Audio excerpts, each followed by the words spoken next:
Wabarakatuh. Salam sejahtera, salam Malaysia Madani, dan selamat menyambut Deepavali kepada anggota-anggota kita yang beragama Hindu.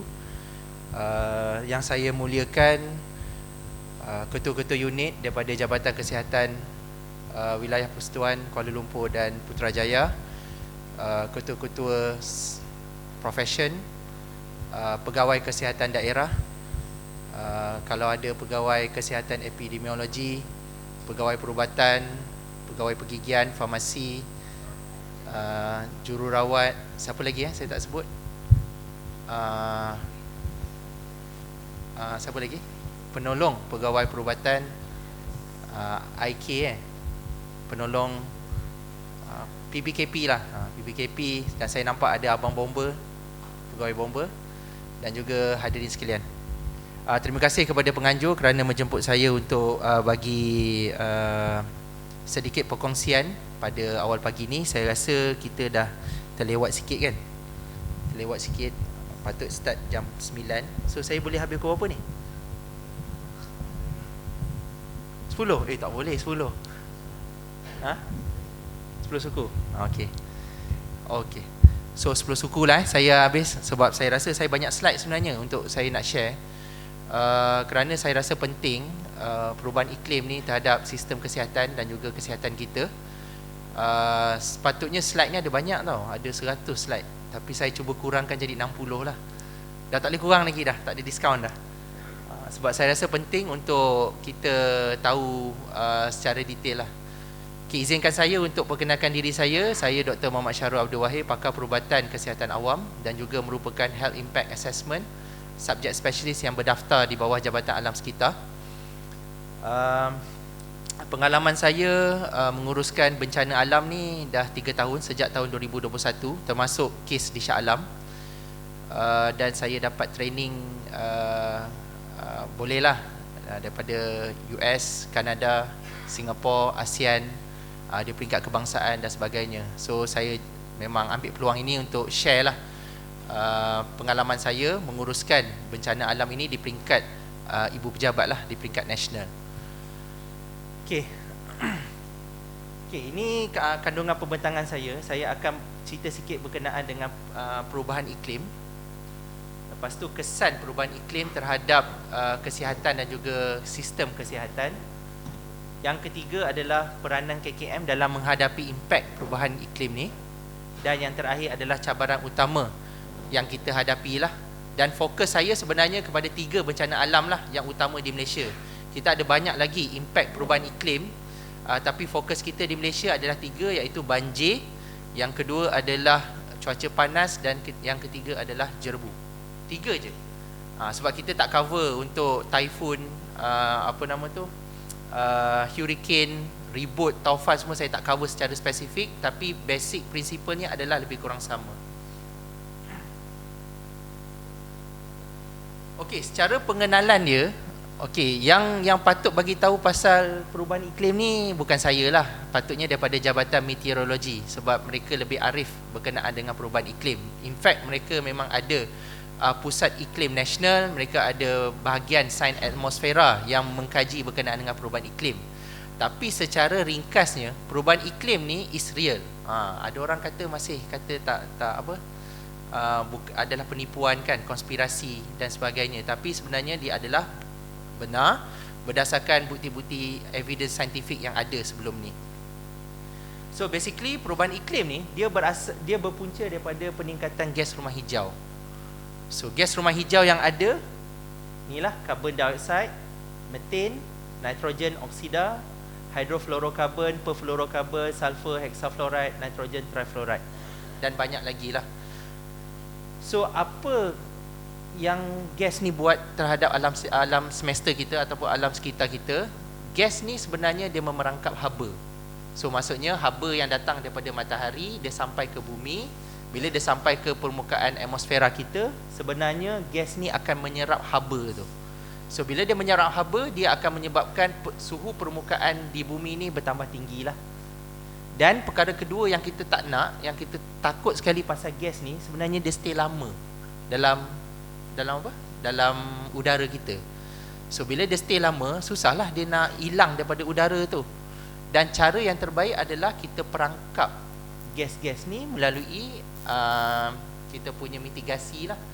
Biasanya kita panggil carbon trap. Kita kalau macam carbon dioksida ni, kita tanam pokok, kita ambil dia punya carbon tu dan dia perangkap lah carbon tu supaya tak terbebas lagi ke udara. Itu je cara yang paling cepat. Cara lain dah tak ada dah, melainkan memang kita kena tunggulah dia degrade. Half-life dia memang sangat lama. So perubahan iklim ni sebenarnya dia melibatkan perubahan pada suhu dan corak cuaca. So ada bezalah cuaca dengan iklim. Iklim ni sebenarnya perubahan sesuatu karakter pada permukaan ataupun pada atmosfera untuk satu tempoh yang lama, berbanding kita compare dengan dengan cuaca. Cuaca ni dia perubahan yang jangka masa pendek. So di mana perubahan iklim ini sebenarnya dia akan menyebabkan kesan-kesan utama. Yang pertama iaitu peningkatan purata suhu permukaan. So biasanya kita sekarang ni kita takutlah di dunia ni dia dah memang mengukur suhu-suhu permukaan bumi daripada zaman dahulu, dan dia memang rekod sepanjang tahun sehingga sekarang lah. Dan sebenarnya memang ada peningkatan suhu. Saya akan tunjuk kemudian. Yang kedua adalah peningkatan aras laut. Ni siapa yang tinggal dekat tepi pantai? Kampung tepi pantai ada tak? Ni nanti saya akan tunjuk macam mana corak peningkatan suhu, peningkatan aras laut di Malaysia. Dan yang ketiga, ini adalah fokus saya yang utama, iaitu kejadian ekstrim, iaitu lebih kerap dan lebih banyak, ni bukan lebah, lebat. Lebih lebat hujan, lebih kerap dan lebih teruk kejadian banjir, lebih kerap hari yang panas, lebih kerap dan lebih panjang kemarau, lebih kuat ribut dan lebih kuat taifun. Siklon taifun lebih kurang sama. Ini adalah trend pembebasan gas rumah hijau yang kalau kita tengok belah kiri ni, dia corak untuk dunia lah. Kalau kita dapat lihat perbandingan daripada 1850-an, dia meningkat sepanjang tahun sehingga 2022. Ni untuk dunia. Tapi kita Malaysia bagus sebenarnya. Malaysia dia memang kita performance kita bagus. Kita tak adalah seteruk China, Europe, US dan India, di mana terdapat peningkatan ataupun pembebasannya tu sangat ketara lah, pembebasan gas tu. Dan pembebasan gas rumah hijau ini rata-ratanya daripada power industry. Power industry yang pertama lah, especially kat Malaysia. Kalau tuan-tuan dan puan-puan tahu, elektrik kita ni berpunca daripada pembakaran arang. Lagi banyak elektrik kita guna, lagi banyak arang dibakar. Dan lebih banyak arang dibakar, lebih banyak gas hijau tadi dibebaskan. Dan untuk Malaysia memang tinggilah. Kalau kita tengok kat sini, yang kuning ni untuk Malaysia, sumbangan gas rumah hijau adalah daripada energi. Ni yang kuning ni. So memang sangat banyak lah. So kena jimat-jimat lah kat rumah dan kita kena start lah menggunakan orang kata tenaga yang diperbarui, especially solar lah. Yang kedua adalah industri. Yang ketiga adalah transportation untuk negara kita. Okey, ini adalah trend suhu. Orang kata tak percaya kan, perubahan iklim, suhu naik. Ini adalah suhu yang dicatatkan sejak tahun 1850 oleh World Bank. Ini data yang dikumpulkan. Dan kita dapat lihat peningkatan suhu tu dari semasa ke semasa.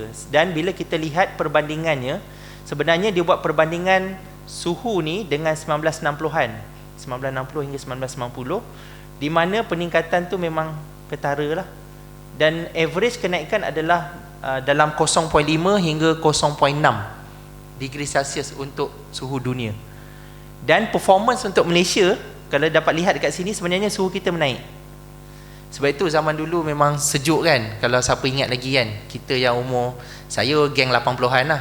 Ada yang lagi muda ke? Yang 70-an mesti ada kan, 70-an, 60-an. Saya kalau ingat lagi, zaman dulu memang sangat sejuk.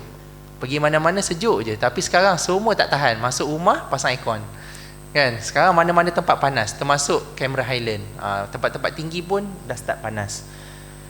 So ini dekat Peninsula Malaysia, Sabah Sarawak, trend dia lebih kurang sama. Panasnya lebih kurang sama.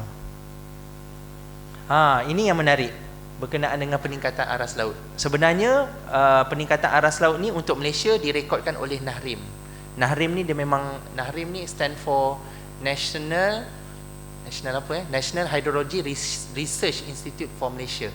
So maksudnya dia buat kajian hidrologi, dia mengkaji kawasan-kawasan yang untuk ni lah, mana tempat yang akan naik aras laut tu lah.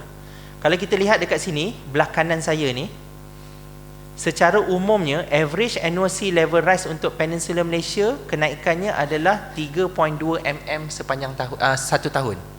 Satu tahun naik 3 mm, satu tahun naik 3 mm. Sama juga, lebih kurang Sabah Sarawak pun sama, 2.9 mm setiap tahun. Dan kalau kita lihat dekat sini, projection untuk 2100, kita ada lagi tak 2100? Tak ada kan? Tapi untuk anak-anak kita lah kan, siapa-siapa yang plan nak beli rumah ke kan, kena consider benda ni.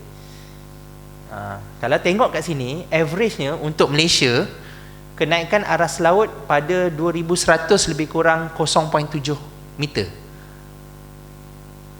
1 meter tinggi ni saya rasa 0.7. Bandingkan lah, kalau tengok rumah-rumah ayah kita kan dekat kawasan pantai kan, bandingkan.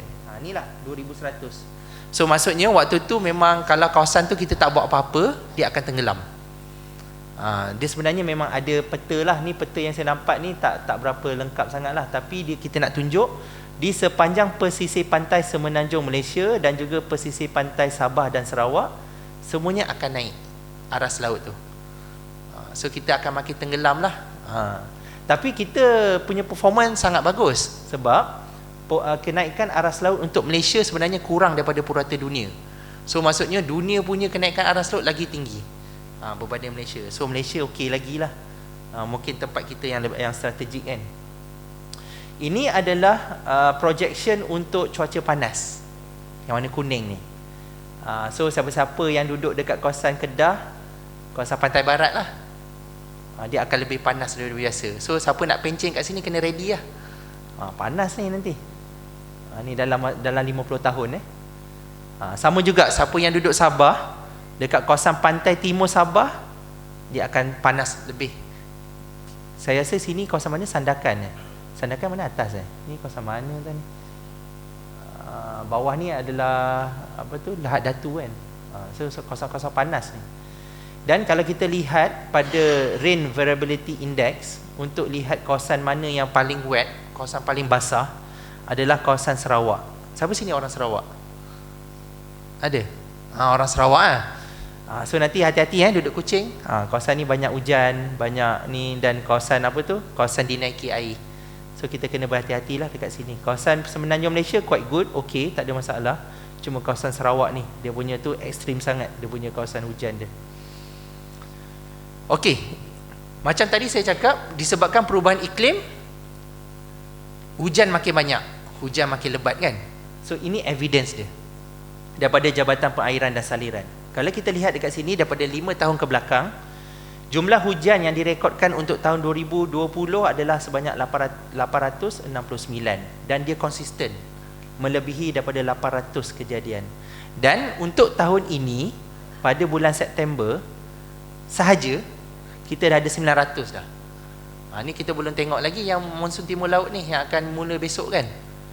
Kita ada lagi 2 bulan untuk tahun ni, berapa banyak lagi, adakah dia melebihi rekod pada tahun 2021 atau tidak. Dan untuk pengetahuan semua, sebenarnya Jabatan Perairan dan Saliran dia merekodkan juga jenis-jenis banjir. Dan jenis-jenis banjir ni kita boleh kelaskan kepada 4: banjir kilat, pantai, monsun dan genang. Ini memang yang direkodkan oleh Jabatan Perairan. Cuma ada satu lagi jenis banjir, iaitu banjir puing, debris flood. Maksudnya banjir daripada atas bukit kan. Pernah dengar tak banjir puing? Banjir orang buat pembalakan kat atas, lepas tu nanti dia turun, lepas tu ada kepala air menyebabkan banjir di bawah. Itu adalah merupakan salah satu jenis banjir juga, tapi tak direkodkan oleh Jabatan Perairan lah. Dan kita juga ada kawasan hotspot banjir. Kawasan hotspot banjir ni maksudnya tempat tu dia kena 3 kali berturut-turut untuk tempoh 3 tahun ke belakang. Ada tak KL banjir hotspot? Ada? Ke baru 2 kali? Tak sampai 3 kali? Kalau tak sampai 3 kali, dia tak rekod lah. Jabatan Perairan tak rekod. Sebab itu ada penurunan. Tapi sebenarnya kita kena lihat juga kawasan-kawasan banjir lain sebenarnya ada peningkatan. Okey, ini adalah data daripada NADMA. Sebenarnya data daripada NADMA ni sebenarnya dia melihat kepada kerugian dan populasi yang terjejas lah. Kalau kita dapat lihat dekat sini, dua banjir yang ketara lah untuk 10 tahun ke belakang, iaitu banjir pada 2014, banjir kuning, dan juga banjir yang berlaku pada 2021 di Shah Alam. Kalau kita lihat kat sini, 2.5% terjejas populasi dan kerugian dia lebih kurang 6 bilion berbanding banjir di Kelantan. Kelantan 2 bilion je. Sebab kita tahu kan, orang Shah Alam kan main kaya kan. Main kaya, kereta banyak, seorang ada 2-3 biji kereta, dan bila sekali banjir, banyak yang terkesan lah kat situ. Okay. Ini adalah sejarah El Nino dan juga jerebu. Kalau perasan daripada data yang saya tunjukkan kat sini, sebenarnya dia ada perkaitan antara El Nino dan juga jerebu. El Nino ni dia ada satu kitaran iklim, dia bukan monsun, perubahan suhu laut di perairan Pasifik. Maksudnya dia akan datang bukan setiap tahun, dia akan datang setiap lebih kurang 2 hingga 5 tahun. Dia akan bertukar-tukar dengan La Nina lah. El Nino ni cuaca panas, La Nina ni cuaca sejuk. So kita akan bertukar-tukar iklim antara Malaysia dengan Brazil, Argentina. So kalau part-part Amerika Selatan tu kena sejuk, kita kena panas. Kalau kita kena sejuk, dia pula kena panas. Dia bertukar-tukar. Dan pada masa yang sama, kalau waktu tu kita mengalami El Nino ni cuaca kering lah. Kalau perasan dekat sini tahun 1998, tengok bacaan IPU dia, indeks pencemaran udara dia sangat tinggi, 800 lebih. Ni sangat teruk lah ni. Kalau keluar mati lah. Kalau keluar memang, kalau orang tu ada penyakit jantung ke apa-apa, memang risiko untuk mati dan morbid tu sangat tinggi lah. Sama juga dengan kejadian di Muar pada tahun 2013, di mana level of El Nino ni lebih kurang pada tahap ni lah, pada tahap 3, iaitu tahap strong. So dia menyebabkan bacaan IPU pun melebihi daripada 700. So ini merupakan petanda tak baik lah. Cuma sekarang kita pada fasa La Nina sekarang. Baru je bertukar hari tu pada bulan 9 saya rasa. Bulan 9 tu last El Nino, kita sekarang pada La Nina. Okey, ini adalah monsun kita, kitaran monsun. Ni kitaran setiap tahun. Setiap tahun mesti kita akan lalu benda yang sama je berulang kali. Kita ada 2 monsun dan 2 fasa peralihan monsun. Maksudnya daripada monsun nak beralih kepada monsun satu lagi, dia ada satu tengah-tengah peralihan monsun. So kita sekarang ni besok lah 5 hari bulan kita berada pada fasa monsun timur laut. Dan monsun timur laut ni biasanya akan berakhir pada bulan Mac. Dan pada bulan Mac biasanya kita akan ada fasa peralihan monsun selama sebulan, lebih kurang lah sebulan sehingga April. Dan April hingga Oktober kita akan mengalami monsun barat daya. Waktu tu panas lah, panas dan jerebu, dua ni. Dan yang paling menarik, siapa kenal ni, Masjid Jamek kan, ni famous kan, pertemuan dua sungai. Tapi tidak mendatangkan cinta, mendatangkan bencana kan. So banjir kilat ni akan berlaku setiap tahun. Ini kita kena terima sebab kita di kawasan badai, kawasan badai ribut. Badai ribut ni maksudnya kita kawasan tu memang akan selalu berlakunya hujan lebat, hujan ribut. Sebab itu kadang-kadang waktu panas pun pelik, kat KL pun boleh banjir kan. Sebab waktu kawasan bandai ni maksudnya macam kawasan pengumpulan awan. Awan akan pergi situ, dia akan hujan ribut peti semua kat situ. Sebab itu kita akan mengalami banjir kilat sepanjang tahun. So dia bukan sekadar banjir kilat kat KL, tetapi tanah runtuh, pokok tumbang dan sebagainya, angin ribut. Dan concern saya kat sini, banyak KL ni macam hari tu kan, tanah jelus disebabkan mungkin permukaan tanah yang tak kuat dah sekarang, dan kita banyak bangunan-bangunan tinggi kan. So itu pun saya rasa satu cabaran saya rasa kepada anggota kesihatan kita lah, yang kita kena ambil kira lah sebagai salah satu bentuk bencana yang mungkin akan berlaku di masa akan datang. Okey, saya akan share kesan perubahan iklim terhadap kesihatan dan sistem kesihatan. Ni semua saya rasa kena tahu. Semua kena tahu. Okey, pertama saya akan fokus kepada banjir. Okey, banjir merupakan salah satu bentuk cuaca ekstrim, di mana banjir ini dia akan menyebabkan arus air yang deras, benda asing yang ada di dalam air kan. Kita ada biomass, dahan pokok, kaca, barang-barang yang lain yang tak sepatutnya ada di dalam air banjir tu. Tanah runtuh, bangunan tidak selamat. Dan keadaan ini akan menyebabkan lemas, kecederaan anggota badan, luka-luka dan juga renjatan elektrik. Ini selalu memang kita terimalah laporan di peringkat nasional. Dan yang kedua adalah keadaan air banjir yang kotor, keadaan PPS yang padat, keselamatan makanan dan bekalan air terganggu, tidak mendapat kesinambungan rawatan dan peningkatan tempat pembiakan nyamuk terutama sekali selepas banjir, dan kerosakan harta benda, dan semua keadaan ini akan menyebabkan penyakit ini. Penyakit ni memang kita rekodkan memang banyak lah. Yang pertama champion yang ni lah, penyakit salur pernafasan. URTI tu memang sangat tinggi lah. Penyakit bawaan air, penyakit zoonosis, leptospirosis ke, penyakit bawaan vektor, penyakit bawaan makanan. Yang ni pun termasuk milidosis sekali lah. Penyakit bawaan makanan, AGE, food poisoning ni memang setiap tahun akan ada. Termasuk sekali wabak di PPS, pusat pemindahan sementara. Kita ada penyakit tidak berjangkit dan juga penyakit mental. Ini semua kena ingat basic principle dah dalam bencana banjir. Dan kejadian bencana banjir ni secara langsungnya dia akan menyebabkan pengangkutan terjejas sebab kebanyakan fasiliti kita akan dinaiki air. So staff kita nak pergi kerja pun susah, staff kita nak keluar rumah pun susah. Kita juga akan mengalami kerosakan infrastruktur. Kita juga akan mengalami terputus hubungan lah dalam apa jua bentuk, terputus hubungan komunikasi ke ataupun pengangkutan. Kita juga akan ada gangguan bekalan utiliti sebab disebabkan banjir, air keruh, loji rawatan air pun kadang-kadang operasinya terhenti sebab air terlalu keruh. So dia tak boleh nak proses air tu, so biasanya akan ada gangguan bekalan lah.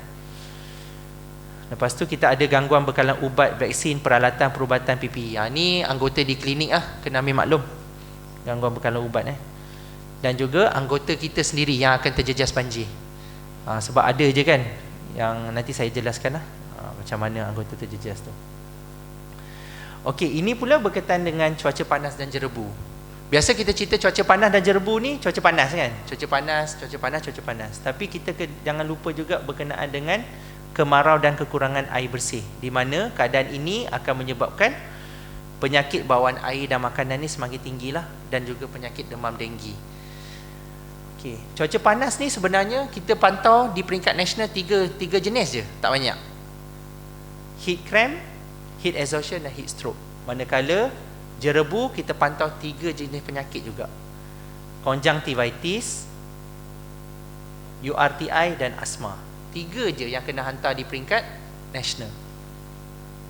Dan kesan ataupun impak cuaca panas jerebu kepada sistem kesihatan sama. Bila mana ada cuaca panas, maksudnya penyakit tu banyak kan. So bila penyakit banyak, kita perlukan ubat yang banyak, kita perlukan PPE yang banyak. So peningkatan penggunaan ubat dan PPE. Yang kedua, perkhidmatan kesihatan lain di lapangan terjejas, saya akan sentuh kemudian. Risiko kesihatan kepada anggota kesihatan KKM sendiri, sebab banyak data daripada kita buat aktiviti lapangan kan, terutama sekali kita punya jururawat, kita punya PPKP dan sebagainya. Dan kita juga ada gangguan bekalan air kerana waktu tu kemarau. Okey, saya nak share sikit peranan kita sewaktu bencana banjir, bencana lah secara umumnya. Okey, untuk pengetahuan semua, untuk bencana itself, kita sebenarnya berpandukan 2 kitab. Kitab pertama adalah MKN Arahan 20, spesifik untuk bencana. Dan kita ada satu lagi arahan yang paling baru sekali, baru keluar saya rasa dalam bulan lepas, Arahan NADMA nombor 1. Tapi bila saya tengok balik dalam kerangka dua-dua kitab ni, untuk KKM sewaktu bencana sebenarnya dia tak ada perbezaan banyak sangat. Dia hanya revise sikit-sikit saja. Tapi secara basicnya kita akan fokus pada 5 perkara ni lah. Kita rujuk yang NADMA punya lah. Yang pertama adalah rawatan perubatan intervensi kesihatan di tempat kejadian. Maksudnya KKM ada peranan dekat kawasan bencana itu sendiri. Yang kedua, KKM kena sediakan perkhidmatan perubatan kecemasan. Maksudnya nak menghantar pesakit semua KKM. Yang ketiga, perkhidmatan pengkalan perubatan. Maksudnya apa aktiviti yang kita sediakan di PPS, Pusat Pemindahan Sementara. Yang keempat adalah perkhidmatan kesihatan awam. Apa jua perkhidmatan kesihatan awam kita kena laksanakan. Yang kelima adalah perkhidmatan forensik. Apa-apa saja perkara berkaitan pengurusan mayat. Itu KKM punya skop. Okey, ini banyaklah. Kalau kata berkenaan dengan banjir, kita kena cover semua benda ni. Saya tak nak go through satu persatu, tapi dia lebih kepada pengurusan pengaktifan bilik gerakan. Kita ada pengurusan COVID-19 ni, maksudnya dah absolute lah, dah tak ada lah. tapi kita kena fokus juga pada penyakit-penyakit lain, macam penyakit X kan, macam sekarang pun apa Mpox dan sebagainya. So kita kena tengok jugalah. Kita ada perkhidmatan di PPS, kita kena memastikan golongan berisiko tinggi ni untuk dapat rawatan. Kita ada perkhidmatan kecemasan, komunikasi risiko, psikososial, mobilisasi anggota bantuan, dan kita kena pastikan air minum dan makanan terjaga, dan juga kita perlu memantau penyakit dan juga kawalan penyakit di PPS. Ini adalah matlamat utama KKM semasa bencana, terutama sekali banjir. Kita nak pastikan kesihatan masyarakat terjamin, terutama mangsa banjir di kawasan bencana. Yang kedua adalah kita nak pastikan setiap daripada pesakit dapat rawatan. Yang ketiga, kita nak pastikan, ini kesihatan awam lah, maksudnya kena pastikan kawasan persekitaran PPS tu sejahtera dan berisiko rendah mendapat penyakit. Dan KKM juga memastikan kebajikan anggota dan sentiasa melakukan penyelarasan bersama agensi lain. Dan yang terakhir, KKM juga perlu melaksanakan komunikasi risiko secara berkesan. Okey, secara umumnya cara kita menangani bencana kita boleh bahagikan kepada sebelum banjir, semasa banjir dan pasca banjir. Yang ni tuan-tuan dah dapat dah surat ni. Surat kuning, surat cinta daripada Ketua Pengarah Kesihatan. Dapat tak? Di peringkat daerah, klinik dapat? Dapat? Mesti dapat kan? Saya percaya mesti dapat. So untuk pengetahuan semua, mana tahu ada yang terlepas pandang kan. Ni surat cinta daripada Ketua Pengarah Kesihatan. Dia memang surat ni akan biasanya pengarah akan hantar, Ketua Pengarah KPK akan hantar ke setiap negeri pada bulan 9. So tunggulah surat cinta daripada KPK ni bulan 9. Sebab apa? Dalam surat ni dia menyatakan ni perkara 1 sampai 9. Apa yang perlu dilakukan oleh setiap klinik kesihatan, setiap pejabat kesihatan, klinik pergigian dan sebagainya untuk menghadapi bencana. So tak ada sebab lah kalau tak tahu ataupun kata tak terima lagi. By right patut terimalah surat ni. Okey, ini adalah SOP kita. Sebenarnya SOP ni sangat banyak. Saya hanya bagi sebahagian saja.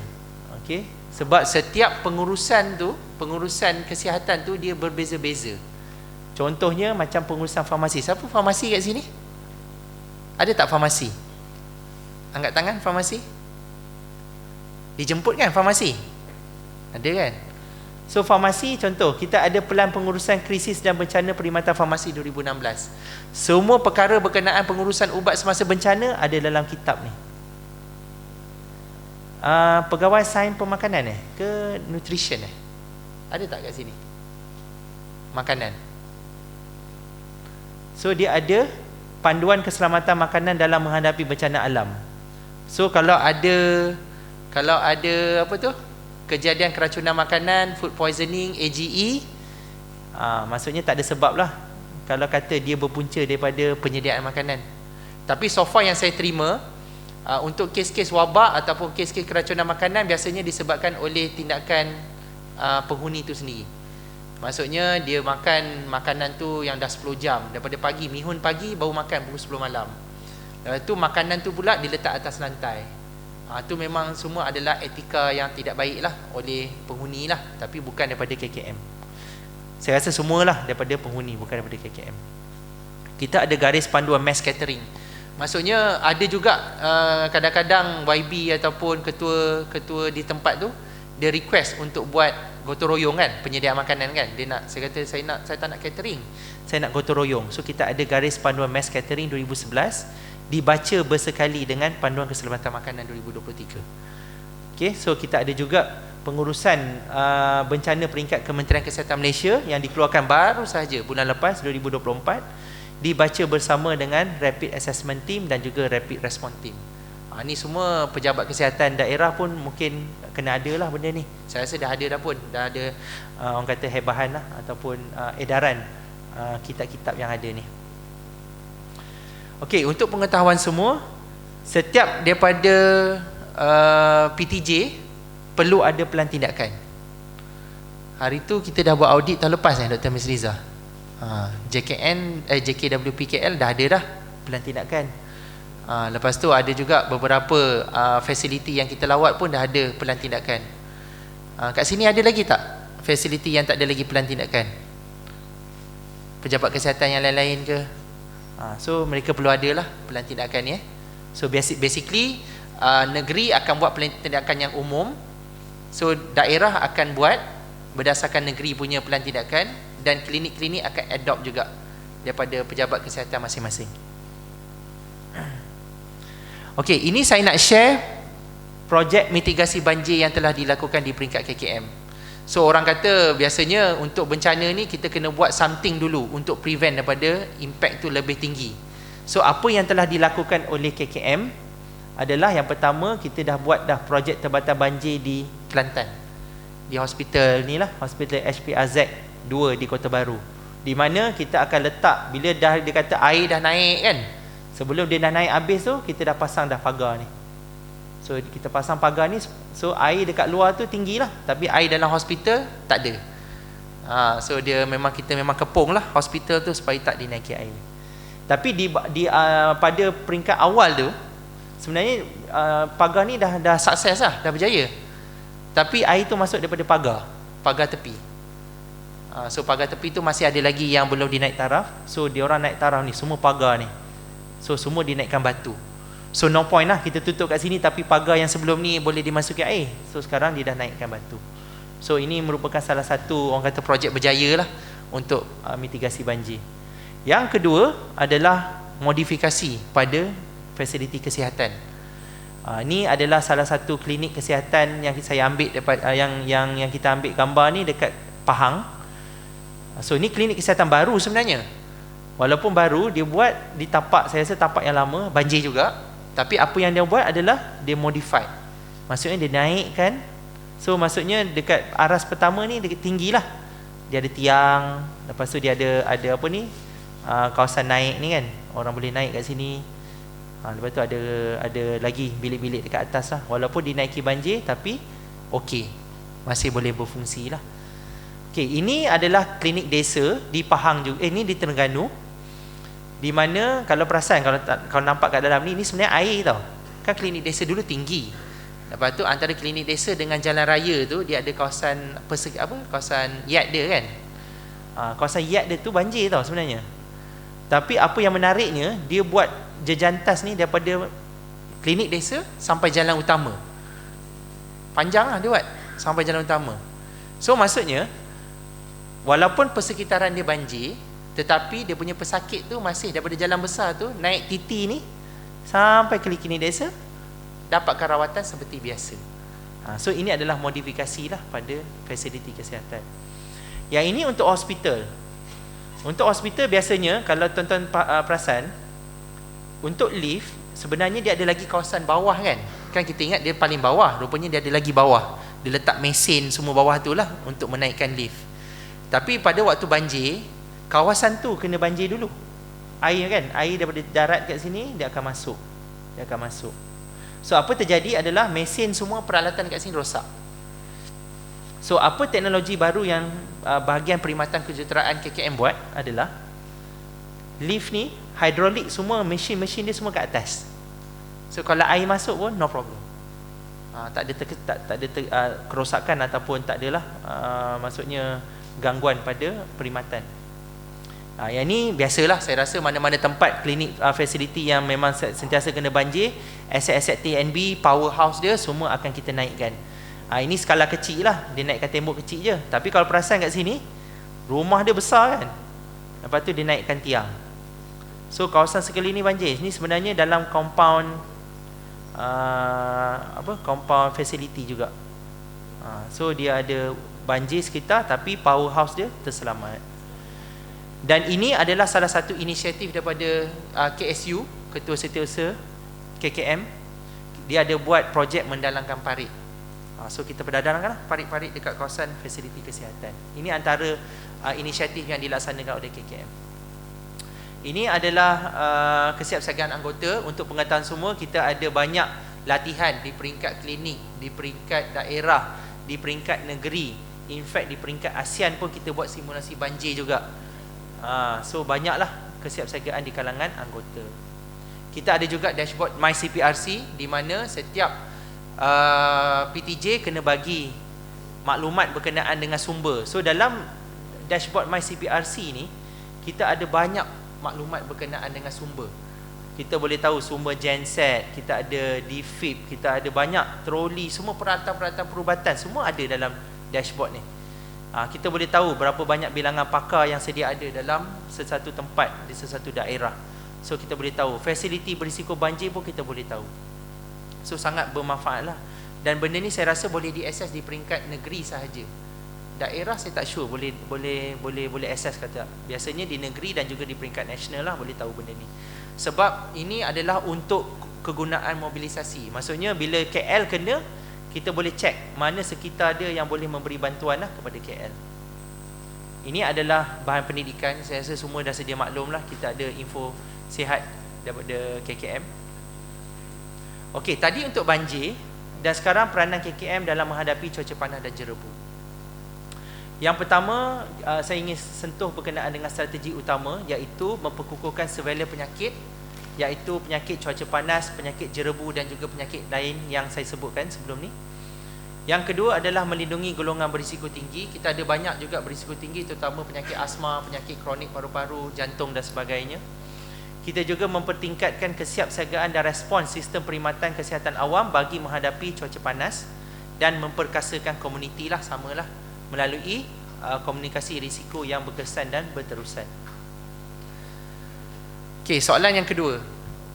Ada tak dapat surat cinta yang kedua daripada KPK lagi? Ketua Pengarah Kesihatan. Ini daripada memang daripada pejabat Ketua Pengarah Kesihatan. Ada dapat tak? Negeri dapat. Maksud saya JKWPKR dapat ni. Saya rasa daerah pun dapat. So untuk pengetahuan semua, ini merupakan surat kedua. Bukan surat kedua lah, surat satu lagi berkenaan dengan cuaca panas dan jerebu. Biasanya surat ni akan sampai ke daerah ataupun negeri pada bulan 3. Bulan 3, bulan 4. Sebab kita nak menghadapi jerebu tadi kan. Jerebu tadi biasanya pada bulan 4 sehingga bulan 10. So surat ni, kesiapsiagaan ni akan sampai sebelum bulan 4. So biasanya bulan 3 dan bulan 4. Dan dalam surat ni dia ada menyatakan apa yang perlu dilakukan oleh setiap fasiliti. Ni saya tak nak sentuh lah. Kita juga ada beberapa garis panduan berkenaan cuaca panas dan jerebu. 2020 jerebu, kita ada cuaca panas 2021. Kita ada CPG untuk menguruskan cuaca panas pada 2016. Kita ada pelan kontingensi bekalan air dan juga garis panduan pemantauan. Maksudnya kita akan pantau juga air semasa krisis. Ini daripada agensi lain. Kita ada pelan tindakan jerebu kebangsaan, pelan tindakan pembakaran terbuka kebangsaan dan juga heat stress management daripada DOSH. Okey, saya rasa ada dekat kalangan kita yang maklum berkenaan perkara ni. Untuk cuaca panas, sebenarnya kita merujuk kepada pengkelasan ini. Pengkelasan yang dikeluarkan oleh Jabatan Meteorologi Malaysia. Jabatan Meteorologi sebenarnya keluarkan peta ni setiap hari. Dia akan keluarkan. Kalau biru, semua biru lah. Biru maksudnya suhu di bawah 35. Tapi apa yang membimbangkan kita bila dia dah start kuning, oranye dan merah. Dan biasa merah ni memang di bawah NADMA lah. Di bawah pengurusan bencana kebangsaan negara lah. So biasanya kita akan ambil suhu cut off point 35 hingga 37 dan 37 ke atas lah, 37 hingga 40 dan 40 ke atas. Dan basically sebenarnya kita menentukan suhu ni adalah berdasarkan suhu fisiologi badan kita, di mana suhu yang melebihi daripada 37, badan kita 37 kan, kalau demam 37.5. Kalau suhu luar lebih daripada 37.5, maksudnya cuaca panas tu akan masuk ke badan melalui temperature gradient. Maksudnya cuaca panas akan sampai ke kita lah. Sebab itu kita kena berjaga-jagalah amaran kedua dan ketiga. Dia punya analogi tu simple lah. Macam kita pegang cerek panas kan. Cerek tu panas. Bila kita pegang, panas tu dia transfer ke jari kita. Sama juga dengan konsep cuaca panas. Kalau suhu itu melebihi daripada suhu badan, maksudnya suhu panas itu akan masuk dalam badan kita. So kita akan dapat penyakit cuaca panas lah. Berkenaan dengan jerebu pula, kita ada satu lagi pemantauan, iaitu pemantauan indeks pencemaran udara yang dikeluarkan oleh Jabatan Alam Sekitar. Ni pun kena rajin-rajin juga kita tengok ni, sebab di peringkat nasional pun saya dengan tim selalu tengok yang tadi dengan yang ni, di mana kita akan lihat bacaan IPU. Bacaan IPU yang kita tak nak sebenarnya bila dia dah start kuning, kat sinilah unhealthy. Sebab itu nanti bila dah start musim-musim cuaca panas tu, kita akan selalu tengok kalau ceras, biasanya adalah ceras kan, selalu naik kan, selalu naik kat sini. So apa tindakan yang perlu dilakukan oleh pegawai kesihatan daerah di Ceras dan juga klinik-klinik kesihatan yang berkaitan. Untuk pemantauan penyakit cuaca panas, biasanya kita akan pantau, dan jerebu ni kita akan pantau secara berkala sepanjang tahun. So kita akan pantau heat cramp, heat exhaustion, heat stroke untuk cuaca panas, dan jerebu adalah conjunctivitis, URTI dan asma. 3 je untuk setiap keadaan. Tetapi apa yang saya nak menarik perhatian tuan-tuan dan puan-puan adalah pemantauan jerebu ni sebenarnya dilakukan oleh klinik Sentinel dan hospital Sentinel sahaja, bukan semua. Kita sebenarnya dah tetapkan dah klinik Sentinel, hospital Sentinel. So nanti tuan-tuan boleh rujuklah pelan tindakan jerebu tahun 2020, mana klinik Sentinel dan mana klinik hospital Sentinel untuk KL. Okay, ini adalah kesiapsiagaan anggota kesihatan. So JKWPKLP dah buat dah sebenarnya pada bulan apa? 3 Bulan 2 ke bulan 3? 2 kan? Bulan 2. So saya ucapkan tahniah lah kepada JKWPKLP sebab dah buat lah untuk tahun ni. Dan kita sebenarnya ada buat juga di tempat-tempat lain, di platform-platform lain. Contohnya di Mesyuarat Teknikal Kepas Kebangsaan, di Ibu Pejabat dan juga di Forum Iklim Kebangsaan. Okey, sekarang dah berapa? 10. Saya ada 15 minit lagi. Okey, saya nak share 10 cabaran utama dan tindakan oleh KKM semasa banjir. Just nak share je lah. Yang pertama, kesan kepada infrastruktur fasiliti kesihatan KKM. So, seperti mana kita tahu, semua fasiliti kita kebanyakannya memang terdedah ataupun berisiko untuk terima impak daripada banjir. Dan basically bila dia dah kena banjir tu memang impact dia sangat besar lah. Dia menyebabkan kerugian, kerosakan harta benda. Kita pun ada banyak peralatan perubatan yang kita kena cater. Dan basically sebenarnya untuk kita tentukan fasiliti berisiko ni sebenarnya di peringkat lapangan. Saya rasa semua dah tahulah mana fasiliti yang terjejas banjir kan, berisiko banjir.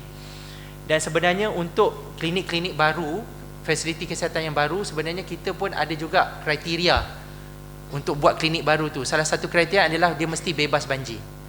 Kalau dia tak bebas banjir, kita tak boleh buat kat situ, selain daripada status tanah lah.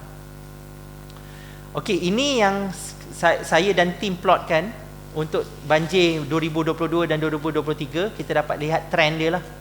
Trend untuk banjir 2022 ni sebenarnya dia memang impact dia pada pantai timur. Waktu tu saya rasa Pahang tak banyak sangat lah fasiliti terjejas banjir. Dan banyak dekat kawasan pantai barat Johor lah. Ni dekat Batu Pahat dan Muar banyak terjejas. Dan kalau perasan kat sini, warna hitam ni sebenarnya adalah fasiliti alternatif. So baguslah.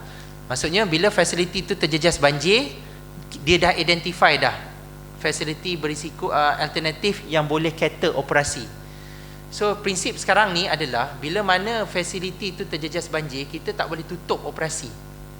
Itu memang arahan daripada atas. So maksudnya klinik mana Klinik Ceras. Ceras logik ke banjir? Tak logik atas bukit kan. Klinik mana banjir selalu KKL? KK Petaling. Petaling Bahagia. So KK Petaling Bahagia memang mungkin akan asyik kena je banjir. Fasiliti dia kat mana? Fasiliti alternatif dia. Siapa daripada KK Petaling Bahagia?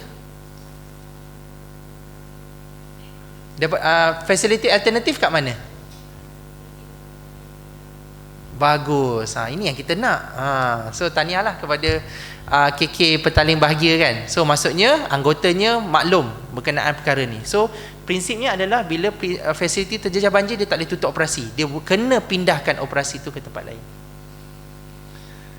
So kita pun ada perkhidmatan yang melibatkan kita kena ke lapangan kan. So bila banjir, nurse ni terpaksa pakai boot pergi ke rumah melawat pesakit terlantar ataupun pesakit ibu mengandung, bukan pesakit ibu mengandung lah, ataupun bayi ke.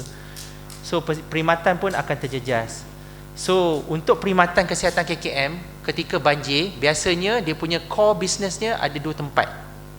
Satu di facility terjejas tadi, facility alternatif, dan yang kedua core business dia mesti ada di PPS.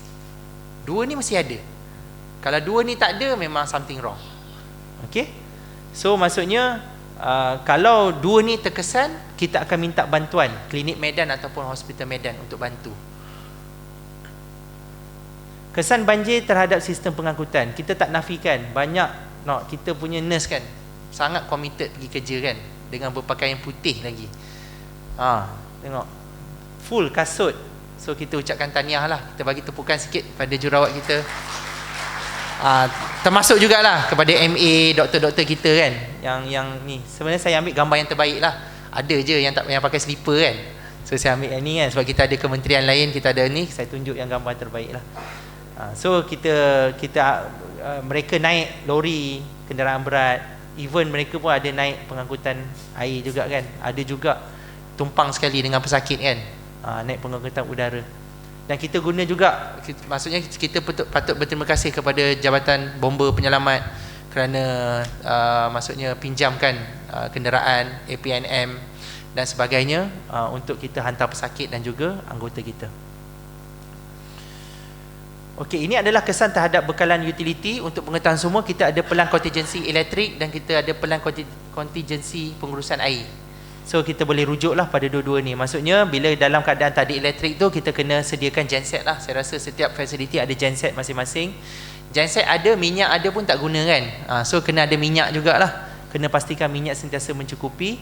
Dan ketika bekalan air terganggu, kita juga ada pelan kontingensi di mana fasiliti ataupun hospital ataupun pejabat kesihatan telah berurusan terlebih dahulu dengan konsesi air untuk pelan tindakan seterusnya.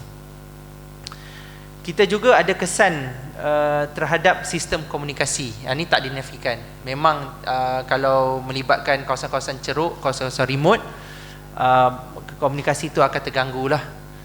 Dan untuk komunikasi bantuan yang sedia ada, kita sebenarnya ada GEN lah. GEN, alat komunikasi bantuan yang lain.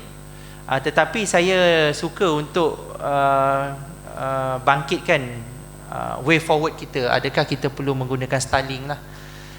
Kalau macam GEN ni, dia sebenarnya lebih kepada komunikasi suara kan. Kita dengar suara je. Tapi dengan Starlink ni, saya bukan nak promote Starlink, saya tak promote Elon Musk kan, saya tak promote. Tapi way forward kita, adakah kita menggunakan Starlink atau tak? Sebab Starlink ni dia lebih kepada internet high speed. Dia boleh diguna di mana-mana sahaja di serata dunia, di laut, di atas sungai, di ceruk mana, internet sentiasa laju. Tapi dengan syarat kena ada alat ni lah, RM2,300. Kalau ada boleh gunalah. Dan dia ada bayaran secara bulanan lah, dia ikut tempat. Kalau atas laut tu tinggi sikit lah. Atas udara, maksudnya dekat dalam kapal terbang ke, dalam helikopter ke, dia punya bayaran tu lebih tinggi lah. Okay, tak dinafikan ada anggota kita yang terjejas banjir juga. Emosi terganggu kan. Waktu Shah Alam tu ada juga doktor yang share kan, dia baru beli kereta CRV, Honda Civic, baru beli, dah banjir kan. Lepas tu insurans tak cover, stres tu, bayar 2,000 sebulan. Tapi kereta tengok je kan. Lepas tu hantar ke bengkel, kena repair lagi 30,000. So banyaklah kita punya cabaran dari segi kesan terhadap kesihatan mental. Dan saya rasa semua dah tahu, kita ada tim daripada mental sendiri, terdiri daripada psikologis lah, yang boleh memang datang memberi bantuan kepada, bukan sahaja kepada orang awam, kepada anggota kita lah. Ni pun sama, bilangan anggota kesihatan. Okey, dekat sini menarik. Siapa kat sini orang Kelantan, orang Terengganu? Asal hujung tahun je mesti balik kan? Orang KL lah. Hari tu saya tanya siapa, saya pergi mana. Rata-rata dekat PTJ dia tu 90% orang luar.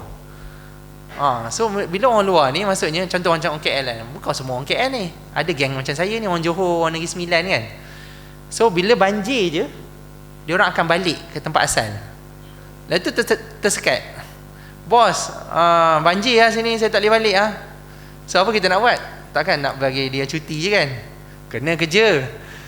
So biasanya arahan daripada big boss, dia kata tak apa, banjir kat tempat awak kan, kat rumah kampung kan, lapor di kat sana, lapor di kerja kat sana, jangan risau. So kita maksudnya tak adalah tiba-tiba boleh escape kan. Kadang-kadang orang ingat boleh escape kan, oh saya bos tak boleh ni, tak apa, you kerja kat sana dulu. So nanti bos kat sana nanti akan update dekat bos kat sini. So maksudnya kita cuba sehabis baiklah untuk kita cater masalah perkhidmatan. Sebab bila anggota tak ada, perkhidmatan tak boleh berjalan. So kat situlah. Tapi jangan risau, walaupun satu tempat tu memang tak ada, kita ada pasukan mobilisasi di peringkat nasional di mana kita akan gerakkan daripada negeri lain. Kalau perkara macam bencana ni masih boleh diuruskan di peringkat negeri, biasanya negeri lah akan uruskan pergerakan daripada daerah tak terjejas kepada daerah terjejas. Tapi kalau untuk kebangsaan, kita akan uruskan. Ini untuk farmasi. Farmasi tahu kan pasal buku garis panduan ni, kitab ni, kita ada 2 kitab. 2 kitab ni memang ceritakan A to Z pengurusan ubat, vaksin semasa bencana. So tak ada sebab lah kalau kata ubat. Contohlah tadi klinik apa tadi, Petaling Bahagia kan, dah tahu nak banjir boleh letak ubat banyak-banyak kat situ. Memang kena lah kan. Patutnya dia ada pelan contingency dia. Nanti boleh baca lah buku kitab ni. So dia ada pelan contingency yang khas untuk pengurusan ubat.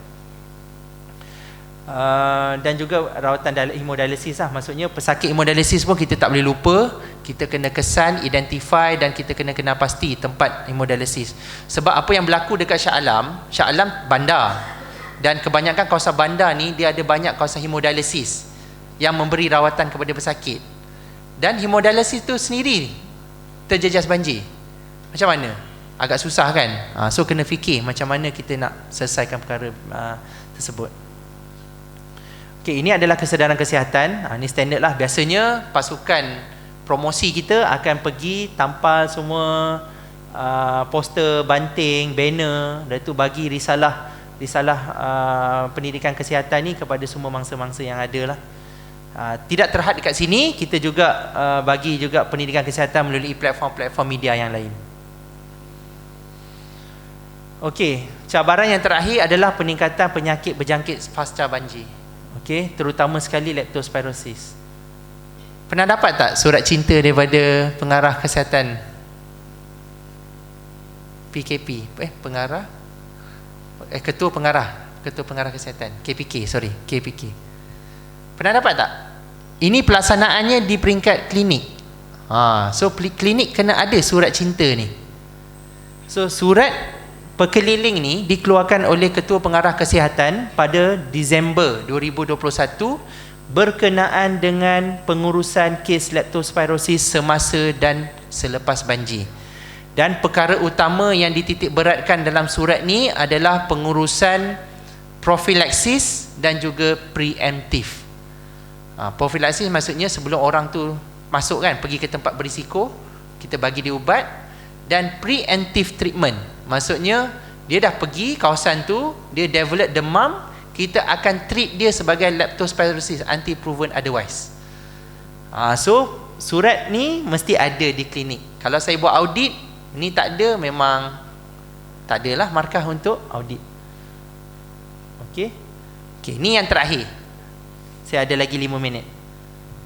6 cabaran utama tindakan KKM semasa cuaca panas dan jerebu. Perkara pertama, of course, peningkatan. Cabarannya adalah peningkatan penyakit berkaitan cuaca panas dan jerebu. So saya nak sharekan kes pada tahun 2023, tahun lepas. Kita ada sebanyak 65 kes daripada minggu epik yang pertama sehingga minggu epik ke-40. 65 kes, 3 kematian. Kematian ni melibatkan kanak-kanak. Kanak-kanak yang maksudnya baru habis daripada aktiviti berat lah. Dan daripada 65 kes, kita ada 20 kes heat cramp, 38 kes kelesuan haba dan 7 kes heat stroke. Dan kesemua kes ni kebanyakannya melibatkan heavy physical activity. So apa message daripada sini? Kita tahu kanak-kanak yang banyak terjejas dan mereka banyak melakukan heavy physical activity. So maksudnya komunikasi risiko tu patutnya targeted lah. Kita patut pergi dekat KPM, kalau dekat level negeri ataupun daerah, pergi kat pejabat pendidikan daerah, berbincang berkenaan perkara ni. Apa kita nak buat? Dah lah kanak-kanak kena lepas aktiviti sekolah ketika panas. So banyak sebenarnya perbincangan yang telah dibuat. Kalau ingat waktu tu baju kan ingat, siapa ada anak kecil? Saya ada anak kecil, dah start pakai baju sekolah je, baju sukan. Kalau macam anak saya 2 hari baju uniform, 3 hari baju sukan. Sebab baju tu longgar dan sebagainya lah. Dia boleh menyerap peluh dan tak terlalu ketat lah. Yang kedua adalah gangguan bekalan air bersih.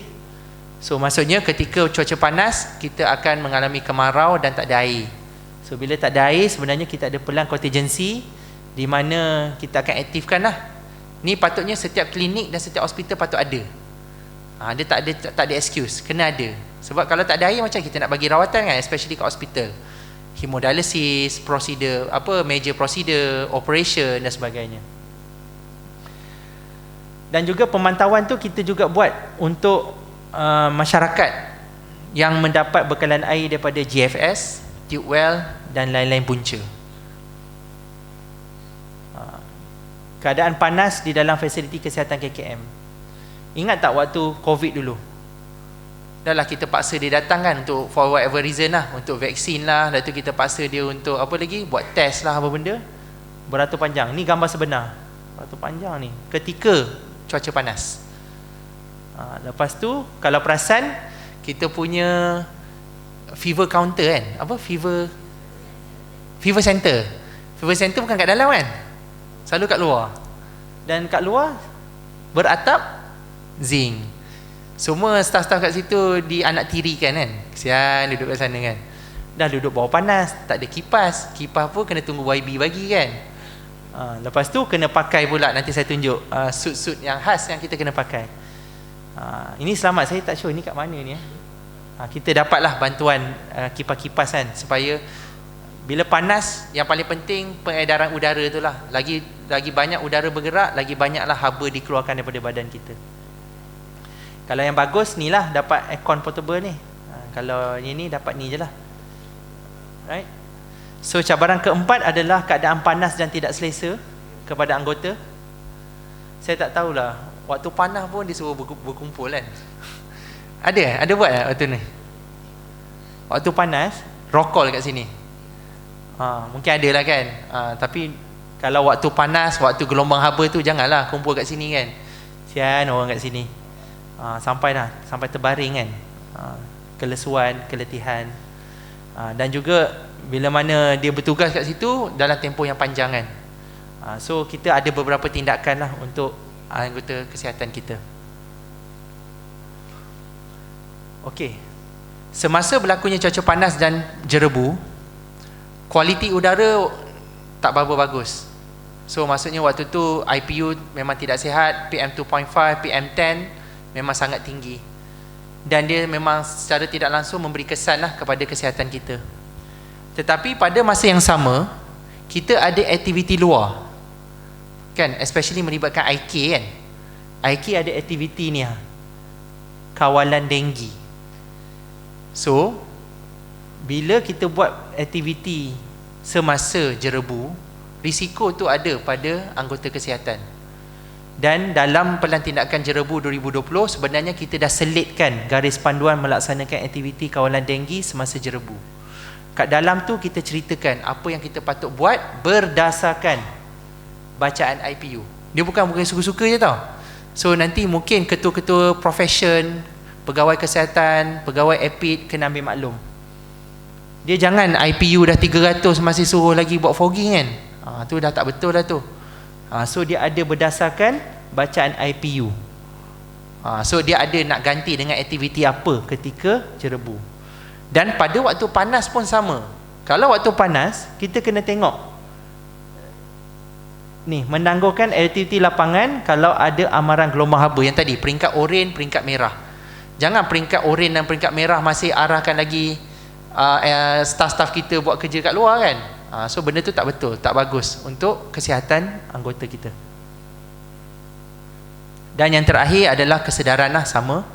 So kesedaran ni kita ada banyak platform, kita ada platform media sosial, kita ada platform yang formal, kita ada juga tempat-tempat yang kita boleh bagi. Sebab bezanya banjir dengan cuaca panas ni, cuaca panas dan jerebu ni dia tak melibatkan kerosakan harta benda.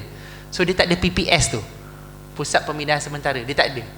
So apa aktiviti komunikasi risiko tu kita buat selain daripada luar PPS lah, kita buat dekat kita punya fasiliti ataupun kat mana-mana tempat yang dirasakan sesuai.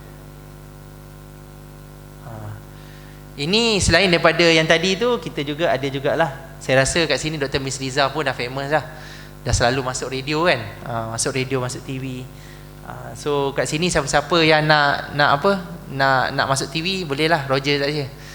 Saya memang selalunya bahagian pendidikan kesihatan akan minta saya cadangkan nama-nama yang nak masuk TV, nama-nama yang nak masuk radio. Siapa-siapa nak masuk, contact je saya, tak ada masalah. So macam dalam 2-3 hari lepas, dia kata, doktor boleh tak? Saya tak boleh, saya sibuk, saya banyak benda, saya kena pergi jawab kementerian ni, kementerian tu. So saya harap yang muda-muda, doktor-doktor yang ada ni kan, di bawah penyeliaan Dr. Miss Liza dan juga pegawai kesihatan ni, boleh je Roger saya untuk pergi MHI ke, pergi mana-mana, boleh, no problem. Okay, so take home message kita. Okay, seminit lagi. KKM sebenarnya sentiasa memastikan kesiapsiagaan anggota, infrastruktur dan juga aset bagi menghadapi kesan impak perubahan iklim, dan anggota kesihatan perlu memahami dan melaksanakan incident management system dan incident command system. Yang nombor 2 ni penting, sebab kebanyakan daripada kita di peringkat daerah, di peringkat negeri, even di peringkat kebangsaan masih tak faham dua mekanisme ni, incident management system dengan incident command system. Dua-dua ni memang kena belajar betul-betul. Alright. So nanti mungkin di peringkat daerah ataupun peringkat negeri boleh conduct satu latihan khas berkenaan dengan IMS dengan ICS. Ini sangat penting. Biasa pelanggaran berlaku dekat sini, menyebabkan kita punya pengurusan tak efektif. Lepas tu anggota kesihatan perlu sentiasa rujuk kepada garis panduan dan arahan semasa, dan pelaporan kejadian bencana dan data maklumat perlu diurus dengan cekap. Maksudnya saya di peringkat nasional, di peringkat kebangsaan sentiasa mengharapkan data daripada lapangan. Kita faham lapangan sangat sibuk, sangat busy, tapi kita dah ada gas panduan pengurusan bencana kita untuk memastikan pengurusan data kita lebih efisien dengan lebih teratur lah. Untuk saya punya perkongsian ni saya tak sentuh, masa saya cakap tadi saya tak sentuh berkenaan dengan bencana lain, bencana alam lain, dan juga saya tak sentuh kesan impaknya terhadap vektor. Kita tahu kan nyamuk sekarang dia tak boleh hidup dalam keadaan sejuk, tapi disebabkan kawasan kita ni banyak yang semakin suhu semakin meningkat. Cameron Highland pun dah ada kes denggi, kawasan Europe pun sekarang dah banyak dah kes denggi. Europe sejuk, tiba-tiba ada nyamuk, pelik kan. So itu saya tak sentuh untuk perkongsian pada hari ini, mungkin di masa akan datang. Itu sahaja daripada saya. Sekian, terima kasih.